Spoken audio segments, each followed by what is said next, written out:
Hello everyone, I'm Just Cole. I am back and I'm actually making a talking video explaining some information about a topic which I haven't done in a while. Now for a while, my YouTube account has been switching between Christianity and music, with my music being mostly about Christianity, but we're taking a little shift. Now, understand me, I'm still a Christian. I still make music, but my interests have shifted a little bit from just music and Christianity.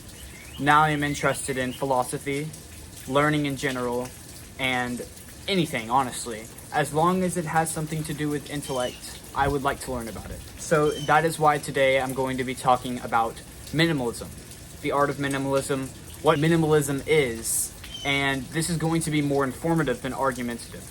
I'm not going to try to persuade you to use minimalism because I myself am not the greatest minimalist. Now, I'm going to explain some ideas of minimalism. Let's just go ahead and get into that. First of all, I would like to talk about what minimalism actually is. Connie Basowski, I do not know if I pronounced that last name right, but she wrote this thing called The Complete Beginner's Guide to Minimalism. And she says that minimalism is defined as the ability to simplify means to eliminate the unnecessary so that the necessary can speak. Basically, what this idea is trying to get at is that we must focus on the essentials rather than the non-essentials. Minimalism tries to highlight the things that are essential, that we value. And the main benefits of minimalism, there's 3 benefits that I have picked out that Joshua Becker, out of his 21 benefits of minimalism that he showed. Minimalism displays what you value most. Just as described in the other articles, minimalism allows you to highlight and observe what you truly value. So communicating what is most important is a desirable thing for human beings, and we are communicating what we truly value in minimalism. A lot of people, when they hear the word minimalism, they think that it means just subtracting things, subtracting items from your life that you don't need, or just subtracting them for the fact that you want to say that you have 50 items. Now, people go over this so many times. This is not what minimalism is. This is more of a modern minimalism concept that this first part is getting at. So minimalism is focusing on the essentials rather than the non-essentials. To focus on the essentials, you must display what you value most. Financial freedom. Now in finance, obviously I do not have to deal with financial problems yet since I am still a teenager, but when I do, there's going to be some non-essential things that I should be able to eliminate. If you are an adult, there are things in your life that you know are non-essential, you just haven't made the effort to get rid of them.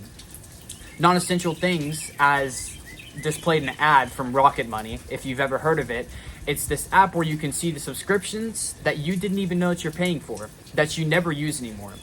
And it allows you to eliminate the non-essentials and to bring only the essentials for what you subscribe to. When you eliminate those non-essentials, those subscriptions, those financial subscriptions, you can save more and spend less. And this is ultimately another benefit of minimalism. And so that gets me also into freedom in general.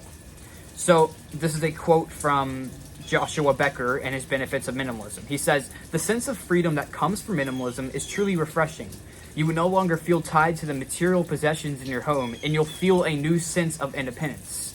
And a little thought that I wrote down is, I have experienced this before, feeling tied to items and not being able to get rid of them. It also seems to consume meaningful time that we can be using to do something important.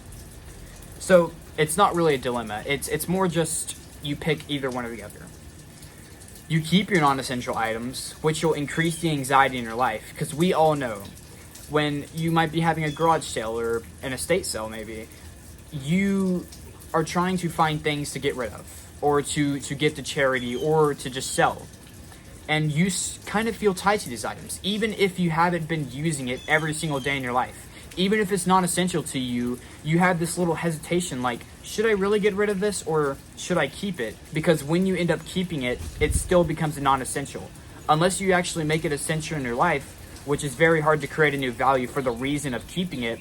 The reason for minimalism is not about removing items. It's about realizing what is essential.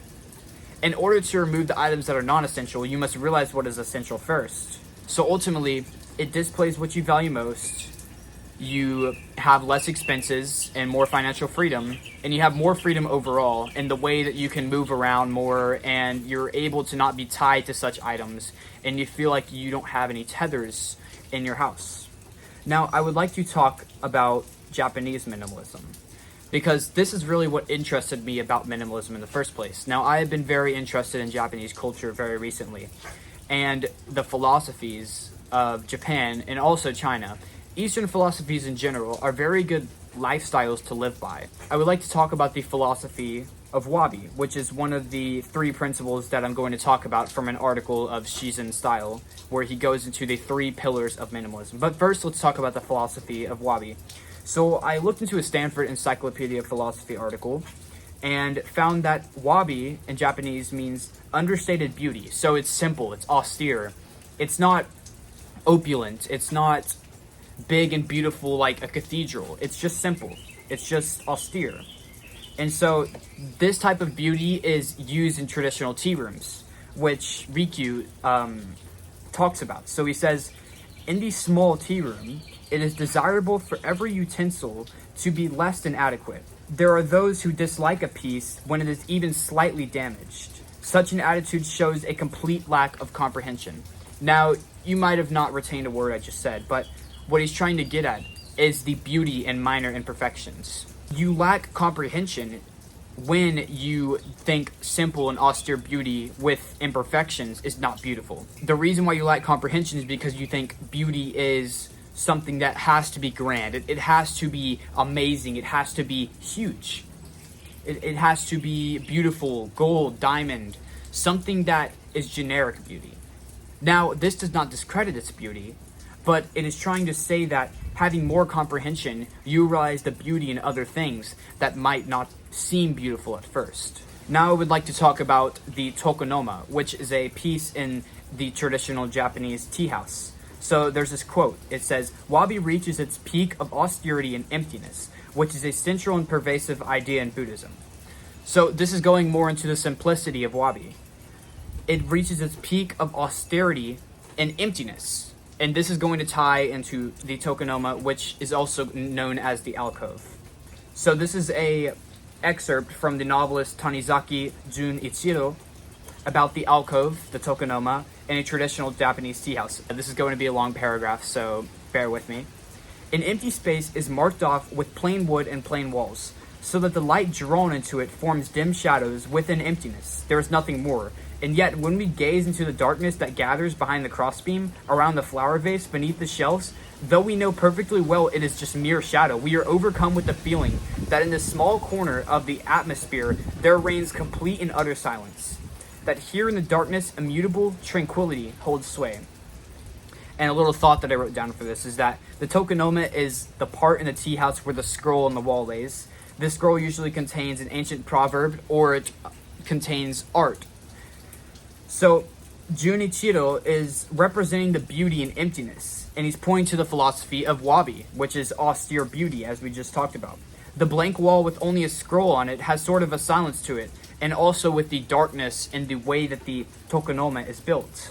In adopting minimalism as a philosophy, we'll observe this beauty as well, and the simplicity of an image and the minor imperfections in it as well. With minimalism, it's also about not just financial freedom and finding freedom in general.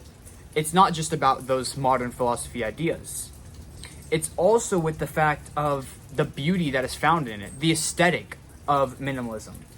In emptiness, in simplicity, in austerity, you will be able to find the beauty.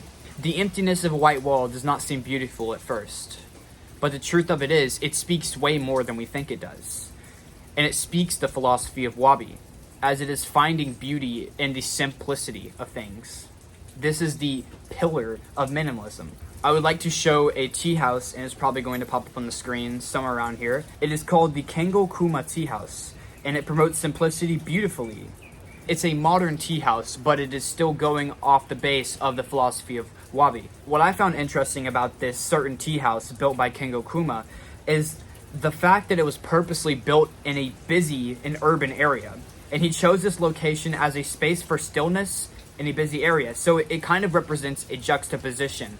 Like, there is still tranquility within a maximalist space with many different advertisements.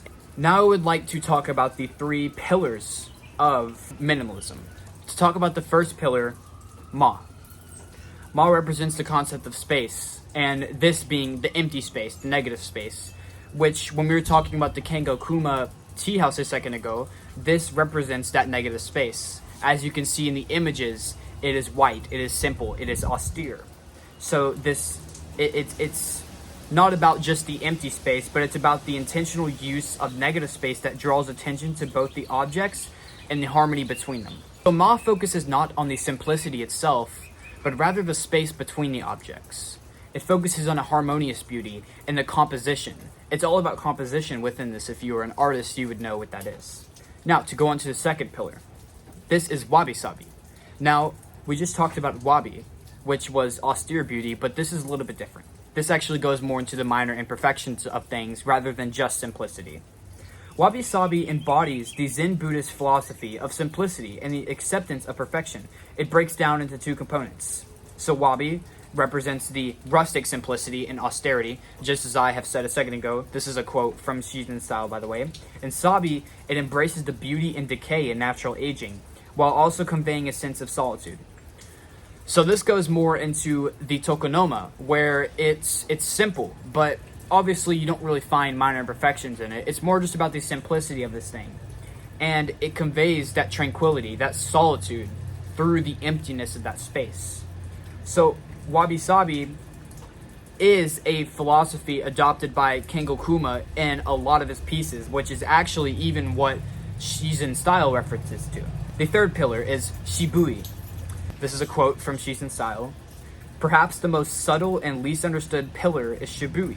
It represents the understated elegance, a quiet, refined taste that manifests in subdued color palettes and simple patterns. This goes more into the style of minimalism.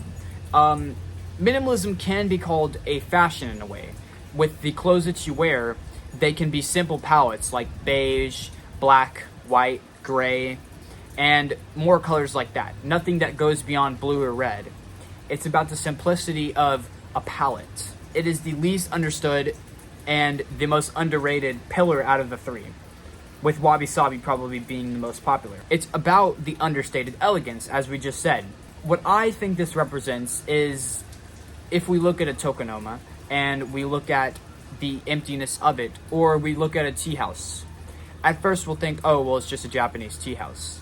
But if we look into the philosophies and what it actually means, the meanings of this, ultimately we will find the elegance through that. That is why exactly it's understated. And this is the embodiment of shibui. It's the simplicity. All these ideas tie into the emptiness, the tranquility, and the beauty of simplicity.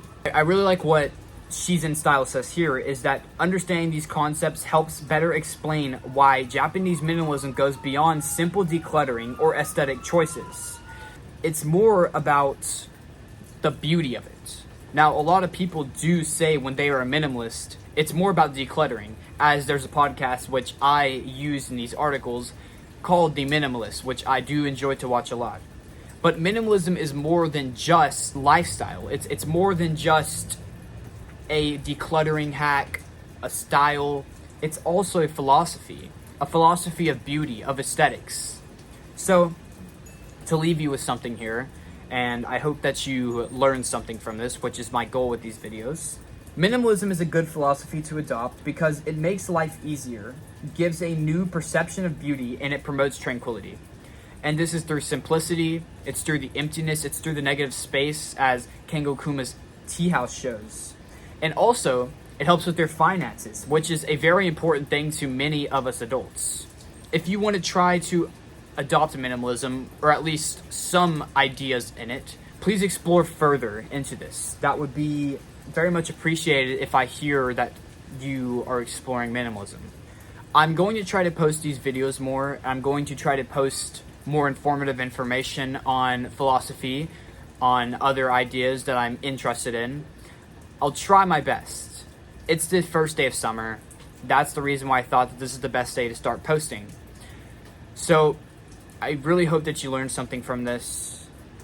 Until next time, thank you.